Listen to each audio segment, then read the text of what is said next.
You ready? Mm-hmm. So after these turns, just in case this thing slides over. Okay. It didn't. I know, but just in case. I feel like it would have slid over. It was... Okay.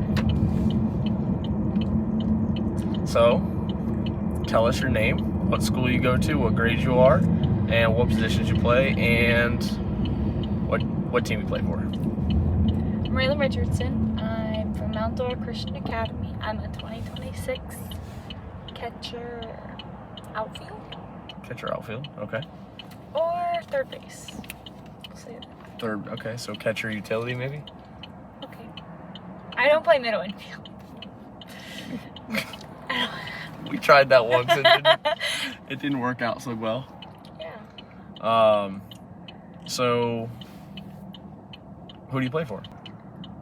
Intensity 18U Premier. Look at these people behind us. BOD, oh yeah, you can see him. Yeah. So you play for Brittany's team? Okay. Where are you right now? Are we still in Alabama? Yeah, we're in Alabama. Alabama. We're in Alabama. We're in a Drove car. with the Joey all the way up here. We had like a 8-hour car ride. 8 hours and 15 minutes. Yeah, so we have 5.5 hours left till we are back home in Central Florida, and we're excited to be back. I'm excited to be back. Are you excited?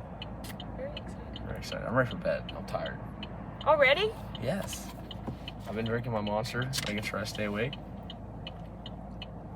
Maybe when you hit them off on my driving. We can definitely hit them. You definitely will be driving at some point. Okay. But you also need to nap beforehand. I do? I mean, if you're going to be driving at nighttime probably, so, because we don't have many hours left of daylight. My teeth look really white. Yeah? Okay. Probably not mine. Next question. Let's get from all the monsters. Probably so. Green light. How long have you been playing softball for? 7th grade? Since 7th grade? Okay. Like going into 7th grade. So my after 6th grade summer. Okay. Like by today's standard, it's pretty late. So like, what were you doing before that? I was very heavy in sports when I was little. So like I played soccer, I played basketball, I did dance, like ballet, hip hop, gymnastics. Okay, so you were like you didn't specialize, right? So you were a very like multi-sport athlete. Yeah. Do you play any other sports right now at, you said Mount Dora Christian? Yes, I play soccer. Okay. And what position do you play in soccer? Midfield and attacking, so striker and wings. Right wing and left wing. I don't really know that much about soccer. So basically it's pretty much the people who win the ball and go shoot the goals. So you're fast. To some extent, sure. Fast is relative? Yeah. Okay. I'm athletic, say that. And Mount Dora Christian Academy is like very tiny, so everybody has to play a sport that's athletic. So are most of the kids at that school multi-sport athletes? Yes. Okay. I have 2 girls on my softball team that go to the same school, and we all play a lot of sports there. Okay. What are their names? Emmy Bowman and Katie Bailey. Katie Bailey is tiny and super athletic, and Emmy Bowman is like a man in a woman's body. So just think about that. What does that mean? What does that mean? She's massive, like muscles, speedy, quick. She's got a tiny little Adam's apple going. Stop. Be nice. No, she does. And she plays. She does so weightlifting. And I do weightlifting. Start with Emmy. So Emmy plays what sports at Mount Dora? She plays soccer, weightlifting, and she did play volleyball her freshman and sophomore year, but not anymore. Okay, so she plays 3 sports? Yes. And then, we play softball too, obviously. And softball, so 4. And then what about Katie Bailey? She plays 4 too. The same sports as well. Soccer, weightlifting, softball, and volleyball? Yes. Okay. Very good. Oh, and I'm doing cross country my senior year. Starting conditioning after Thanksgiving. Jeez, that's a lot. How are you able to manage all these sports and school and church and everything else that you have going on in your life? And work. And your boyfriend? Honestly, I don't really. I mean, my boyfriend and I do a lot of studying together. Like, we do a lot of school together. We do a lot of church, like, extracurriculars. We do a lot. So, since my team is from all over, I obviously can't make team practices. So, I have to practice by myself. What do you mean your team's from all over? What does that look like? Different countries, different states. Like, I think we have 8 different states. 8 different states in your team? Okay, so you guys don't practice together then? We practice together at big tournaments. So, like, this summer in Cali and in Colorado, we had a lot of, like, team stuff going on. We would have tournaments. Say we had games in the evening, we would practice in the morning together. So, like, if you guys don't really ever get to see each other except for at tournaments, like, how does team bonding happen, or does it? You know, like, how do you guys build camaraderie in the team? Like, how do kids know, like, the other kids?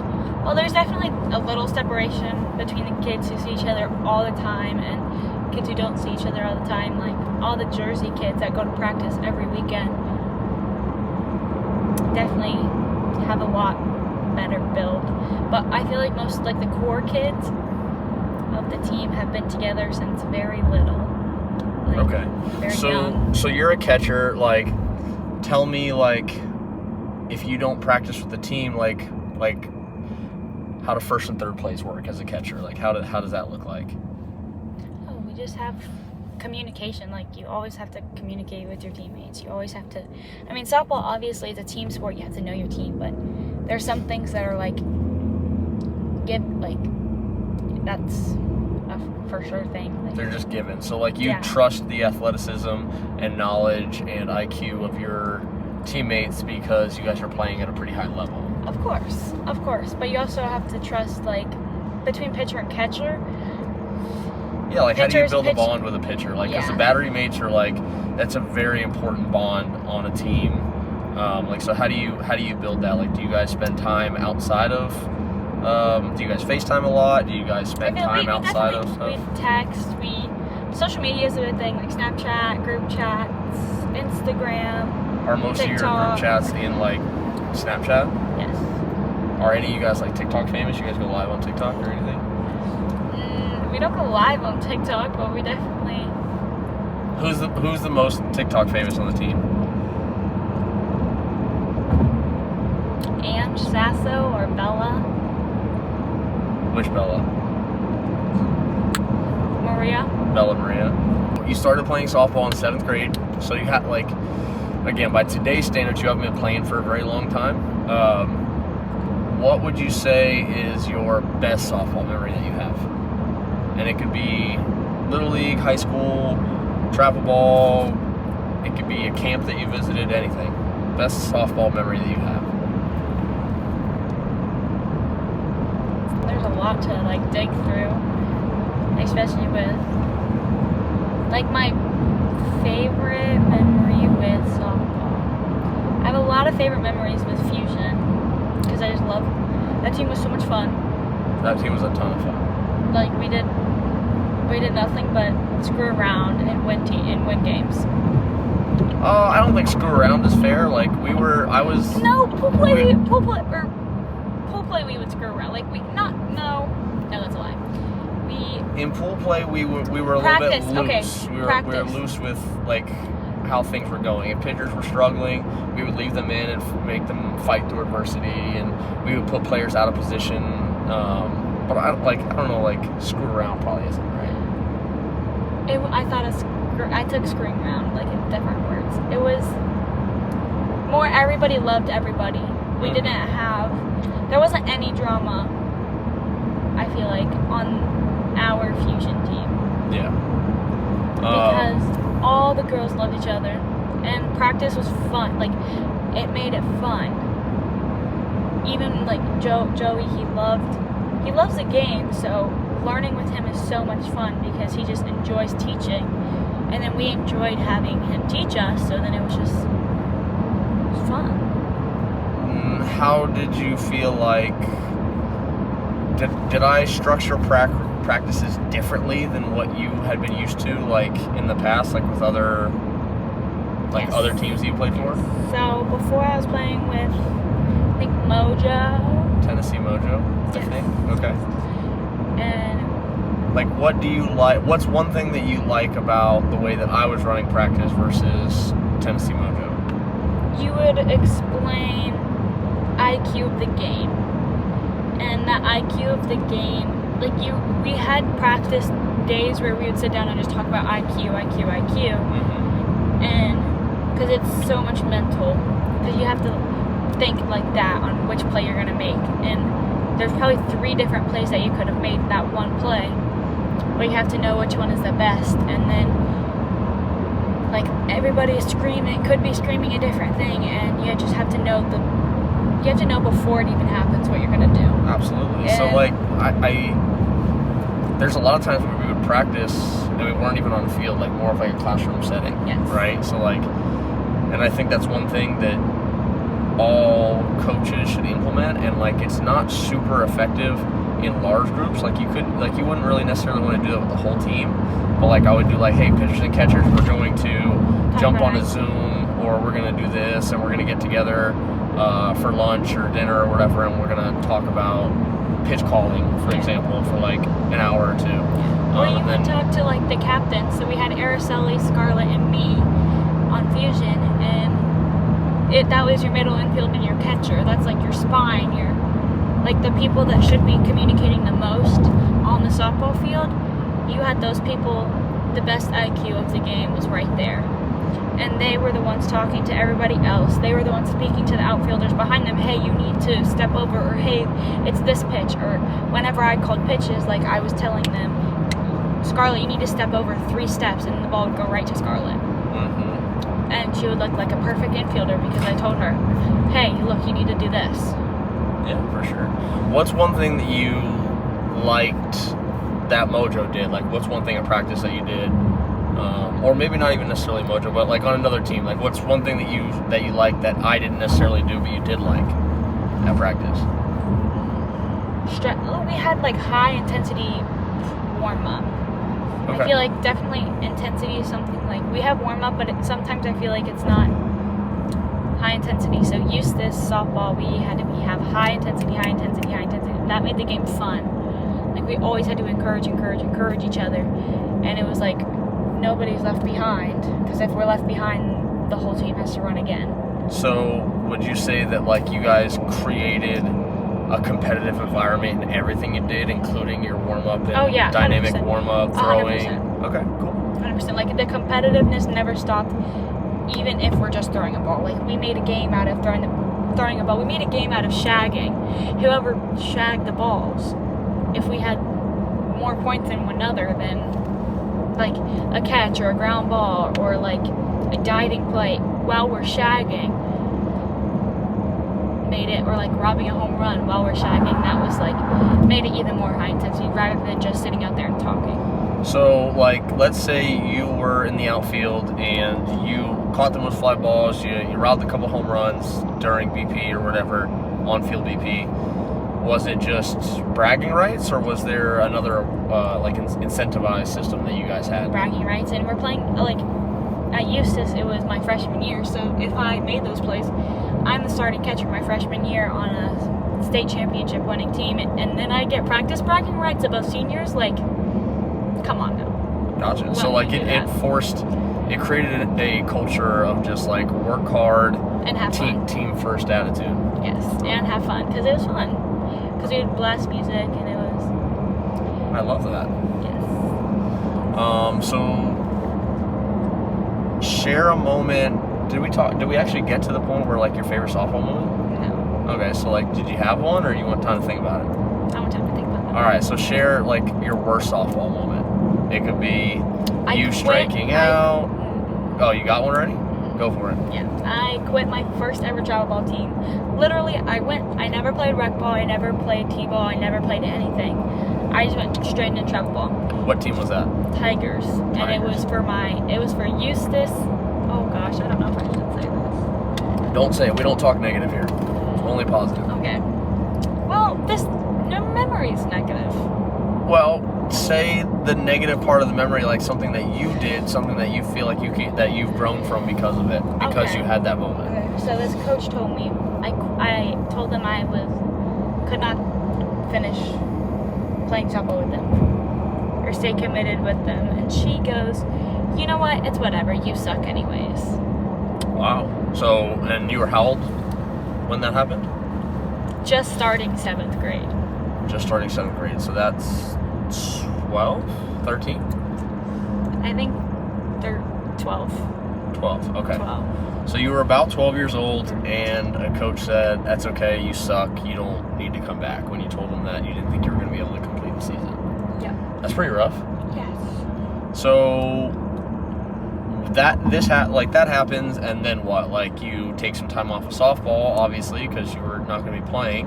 Well, no, I didn't I just went straight back into a different team, and I was like, I have another team set up anyways, like. Okay, so you were telling them that you were quitting, but you knew that you were already committing to another team. Yes. Okay, gotcha. I So just you worked took this harder. information, you found out that you sucked apparently, right? Yeah. And so you took this information and did what? I mean, I tried to make the best of it. I didn't really get good until I met Joey, so it's... Don't say that. You were good when I got you. Sure. You were good when I got you. It was hard to stack up against the catchers that I had. I had some really great catchers when you came in. Okay, and who was better? Then who? Better than you? After. Oh, after you became the top dog for sure. Exactly. Behind the plate, yeah. I mean, Julie was still smashing the ball back then. Okay, but then I came out spring and smashed the ball. Yeah. But I mean, Julie was it is hard to beat Julie offensively. Julie was the offense on that team for the most part. Araceli's got on base always, and then Julie just hit a home run, almost all the time. Yeah. Championship game, a home run ties it. If Julie is up, just know the game's tied. We're going extras. That was kind of the mentality that you had. I can't tell you how many championship game home runs, because we won a lot with that team. We won a lot of tournaments. We won a lot of games. And but that was just because we were so well blended with each other. Yeah, and we had stuck together for a while. Okay, so when I inherited that team, the coach that was coaching that team had to step away for some personal reasons, and I inherited a 14U team, I think. Yeah, they were 14U at the time. And there was maybe 11, 12 kids on that team. And I immediately walked in there, and I made some notes to myself after a couple practices. I'm like, all right, all these kids are pretty good, but there's some parents that I absolutely cannot have on my team, total cancers. And I just started chopping heads off, and I got down to 6 players within a month of taking over that team. For anybody who knows anything about dues and paying for tournaments, that's not really good. So I had to put players back in, and I definitely struggled to do that because I was very hesitant with who I took. I only was going for parents that were going to blend in with my existing 6 sets of parents. I wasn't really that interested in taking kids that were going to fit per se, because I knew that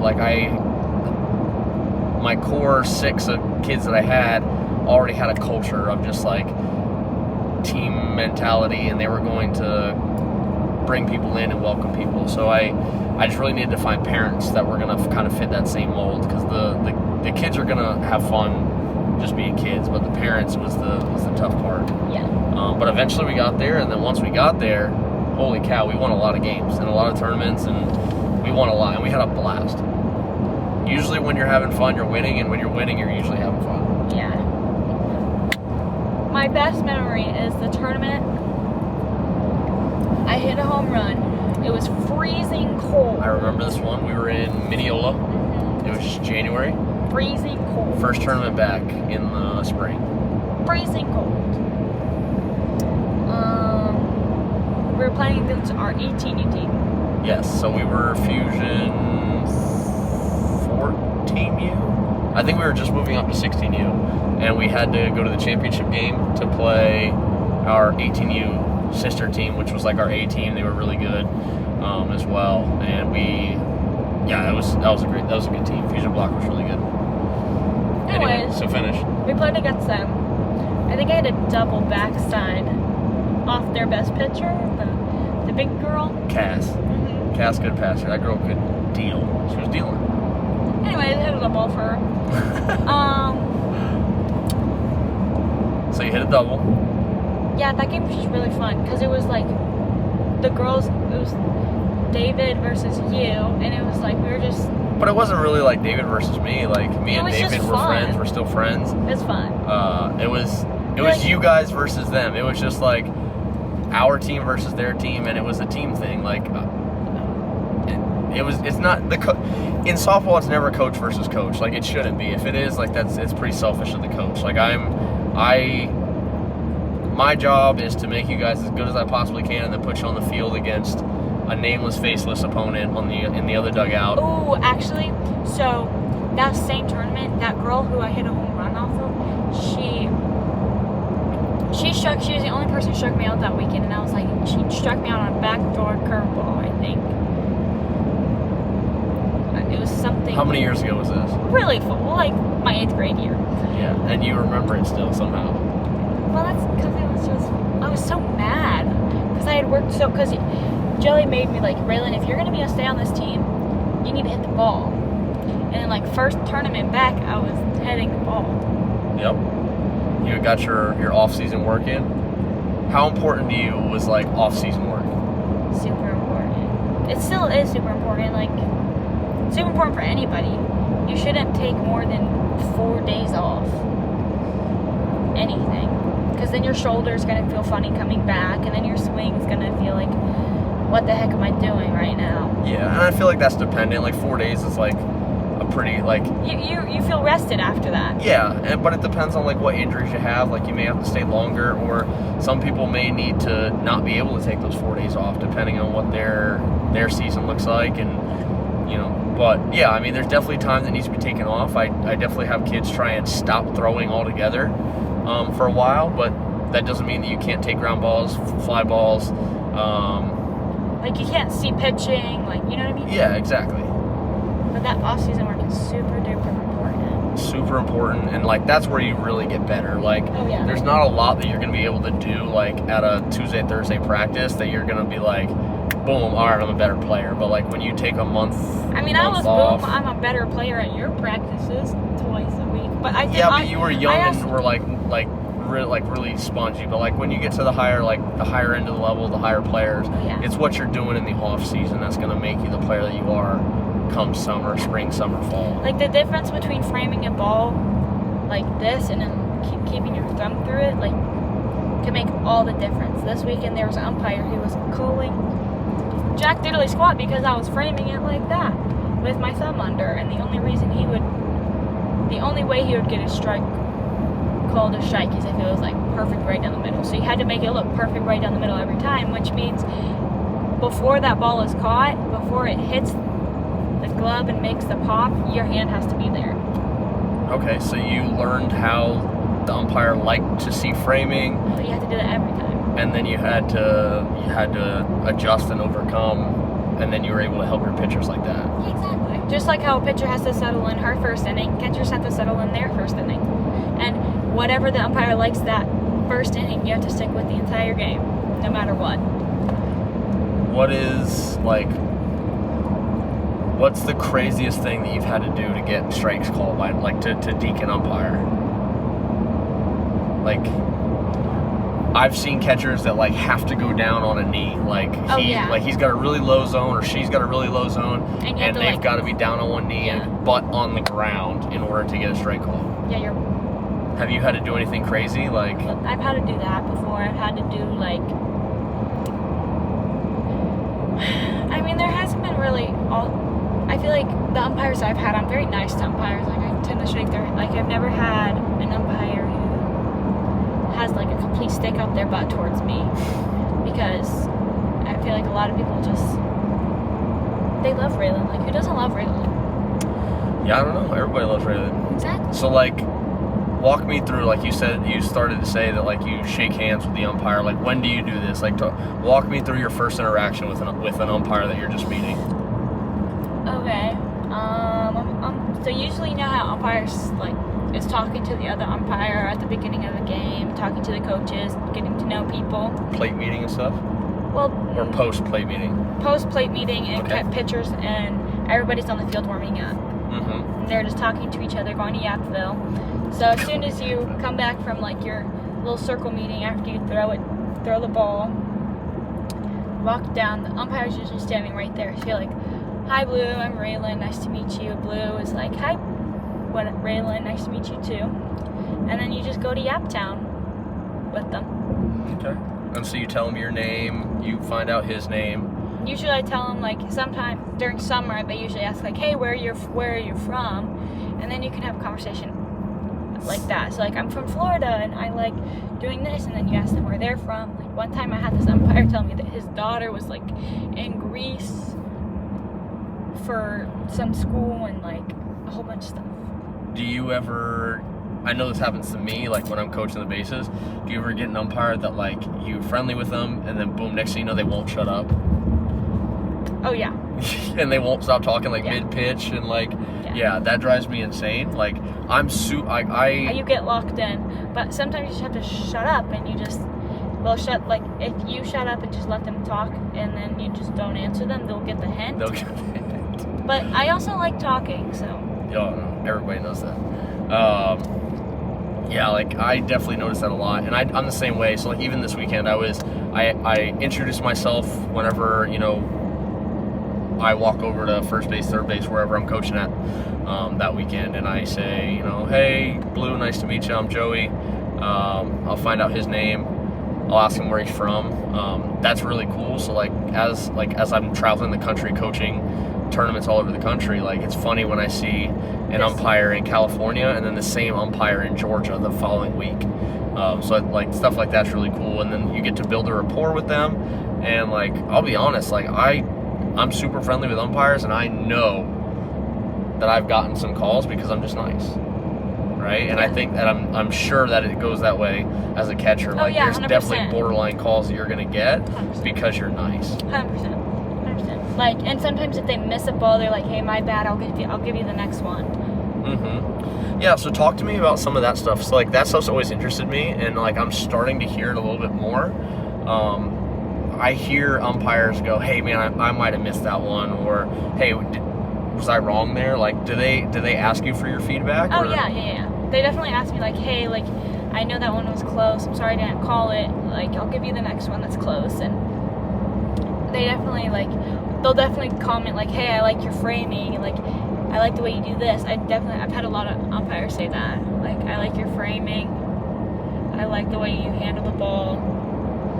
Do you ever get an umpire that's like, "Oh, I missed that one. I'll give you the next one," or "I owe you one." Yeah. And then you get another one, and you got to hit him with the, "Hey, Blue, you owe me one. You owe me one, Blue." Yeah.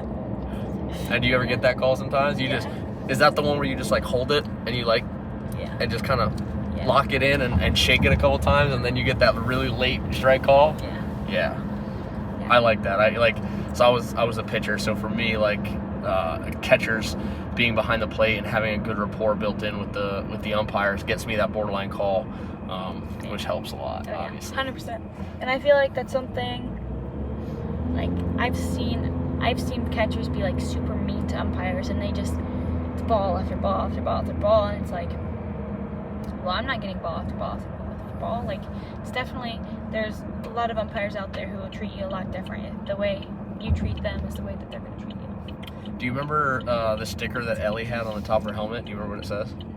No, what did it say? It said, "I heart umpires," or it said, "I heart umps," and she put it right on the top of her helmet so that when they were standing on top of her, they could see it. And I thought that was cute, and she was, adorable little Tiny little catcher. Tiny little catcher. But she had an arm. She had a nice little rocket on her. She still does. She still does. And she plays the outfield too. She got a little cannon, and she get dotted at home plate, so she can receive it at home plate, and she hits hard too. She plays football.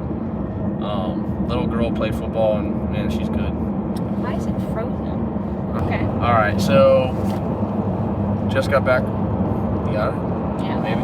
All right. So I want to talk about both high school and travel ball. If there's one thing you could change about each one of those, what would it be? So like for high school, like if you could like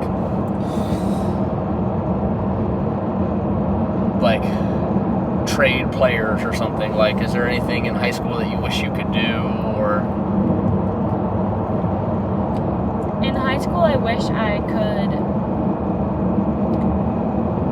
could just bring in a pitcher wherever I want, like whoever I wanted. Mm-hmm. Like a travel ball. Pitching's super important, and like it's tough at a high school level because if you just don't have a pitcher, it's going to be really tough to win games. It's going to be super tough. And then if you have a dominant pitcher, especially one that just falls in your lap, it's going to be tough to lose games, you know? And yeah, being able to bring in a pitcher would be absolutely incredible. And what about like travel balls? Or anything you wish you could do in travel ball? Yeah, I wish I could just control everybody to stay humble and all their judgmental thoughts and everybody's clicks on travel ball, just get out the door. So you just get rid of the drama, get rid of the clicks. Well, even in high school, like I wish I could just kick it out the door. What is it worse in? Is it worse in high school or travel ball?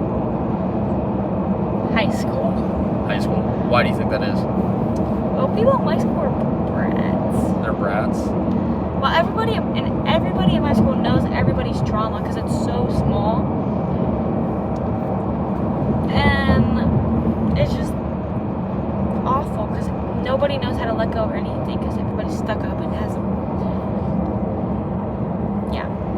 Okay. There's me. All right, so we're gonna wrap this up and bring it home. There's two things I want to talk about. There's two players I want to talk about. Okay, I want to talk about a girl that is older than you, and you're gonna get to pick this player. I want you to talk about a girl that's older than you that you look up to. She could be 18 while you're 16. She could be in college. She could be someone that was in college that's now graduated. Maybe you went to a camp and you like fell in love with this player. Like, what's something like? Talk about a player that's older than you that you're super glad you've met, and something that she taught you. And like, if you could say something to her now and she could hear it on this podcast, like, what would it be? A girl named Sydney who went to Baylor. Sydney who went to Baylor. Do you know her last name? It starts with a C. Sydney C. Okay, Sydney C. from Baylor. She was a catcher. She was a catcher from Baylor. Catcher, third baseman. She hit how I hit, which is like, if I'm on, I'm on. If I'm not, I'm not, you know? Okay. And what is one thing that she taught you, like maybe while you were at, I'm guessing you met her at Baylor camp? Yes. Okay. So what is one thing she taught you, or something that she said to you that really resonated with you? You can... She taught me about my throwing. Like, if I'm going to pick one and get really, really, really good at it. Because I can throw from my knees and I can throw from throwing, like standing up. Mm-hmm. So like have an plan A and a plan B, but plan A, we stick to the plan as often as possible? You stick to the plan as often as possible and you get super duper dang good at it. Yeah.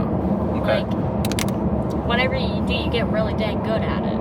And I also look up to her because I'm a very high academics education person. She is going to Baylor and she's getting her master's degree in biochemistry, which is a mix of biology and chemistry, to get her doctorate to become a doctor. So. How much did you guys talk when you guys were at the camp? Pretty much the entire camp. Okay. Did you get any contact info from her? Like, do you guys still talk? Or? Yes, I talked to her on Instagram and I have her Snapchat. Have her on Snapchat. How often do you guys talk? We snap a lot. Instagram, I send her like catching stuff that I like, and I ask her like, hey, what do you think about this? What do you think would be most valuable to college coaches? Like, I ask her about recruitment. Like, even though she was before like the rule went out and before all of that stuff happened and the transfer portal and all that stuff, I ask her questions about anything. Okay. What is, like, if you could say something to her about how she's been able to help you, like what would you like to say to her if she could hear it? Thank you. Thank you. How nice is it having somebody who's willing to pretty much openly talk to you about the recruiting process at a school that you're interested in, at a school that's interested in you, and just kind of being able to give you that edge. Like, is it a value for like every girl to try and become a friend with someone 100%. at the school that they want to go to? 100%. Because they can put in a word. Definitely, like, every school, I feel like the alumni program is so important, or like the alum just in general is so important. Like at Baylor, I know football players, I know baseball players, I know basketball players. Like I have connections with a lot of sports, and I feel like the alum program and just having those connections is so important. Because you never know what you could run into, or like the needs or questions that you want to ask. Like, hey, how's study hall there? How's tutoring, or like how's the free tutoring stuff for the students that go to college there? How's meal plans work, and how's getting a job in college? How's that look? And just having those people like to ask all different schedules, ask all different things, I feel like. And having a coach be able to go to the alumni program and ask them about a player is so important too. Absolutely. So the very last thing that we'll talk about is another player, and this is a player that's younger than you. I want you to talk about someone that's younger than you. I want you to tell me who they are, what team they play for, and why you enjoy watching them grow, develop, and play. Like, what's something about them that you really enjoy watching them play for? I do lessons with little kids, so it's like, it's fun. Okay. I have a lot of girls I can think about right now. Audrey. I know her from softball. I know her from just school. Okay. Because I have her, I see her once a week in my leadership class, and being able to like talk to her and have her answer, like have her ask me questions about softball, or like her be able to look up to me, and her coming to like my softball games and to support me. Like, I can't wait to just see her grow up and be able to play high school sports or even college sports. Her mom played college for Hawaii. Oh, that's cool. So, yes, it is cool. You said she played softball for Hawaii? Mm-hmm. That's awesome. Do you know what position she played? I think she was a third baseman. Okay. And Audrey plays what position? Audrey is a pitcher, second baseman. Pitcher, second baseman. Pitchers are super valuable. Like, Yes. not talking about Audrey, but like I've seen like some very okay pitchers get recruited because that school feels like, hey, like this kid's good enough. We have a good coaching staff that we can develop them the rest of the way. And I feel like that's like pitching and maybe catching are about the only two places that's going to happen at. Everybody else is at the. Well, that, and they're also looking for like a good head on the shoulders, like yeah, for sure. a good student first. Absolutely. Yeah, I mean, like being a good person is number one, right? Yeah. But then, like at some point, especially in the Power 5, which is now Power 4, like coaches are looking for more of a polished, finished product, right? Like they don't want to do a whole ton of development because chances are that there's a kid that is ready, that has a good head on their shoulders, or there's a kid in the transfer portal looking to go somewhere. Yeah. So definitely that. And what team does she play for? She plays on she plays for the rec ball Mount Dora. Mount Dora Rec Ball, or Mount Dora Little League, or whatever. Yes. Okay, well that's cool.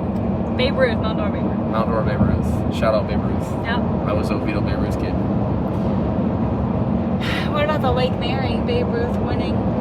Lake Mary Little boys, League. Lake Mary Little League boys. What is it, World Series? The World Series. They went and won it all. It was the first time a Florida team's ever done it. That was pretty cool. Pretty cool, man. Shout out to the Bonos. Yep. Bonos got it done. They did. All right. Peace out, guys. We got 4 hours and 45 minutes left. Deuces.